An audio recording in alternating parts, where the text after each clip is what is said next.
Так, с легкой руки Екатерины II весь русский двор пристрастился к охоте, которая всегда проводилась с большим размахом.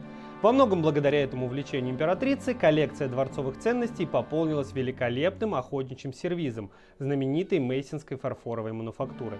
Как раз с него-то и началась любовь русских людей к посуде с куропатками, оленями, кабанами, лесными пейзажами и охотничьими домиками. На изготовление этого шедевра у саксонских мастеров ушел целый год, и плоды их кропотливых трудов превзошли все ожидания. Он стал вторым по количеству предметов с сервизом XVIII века.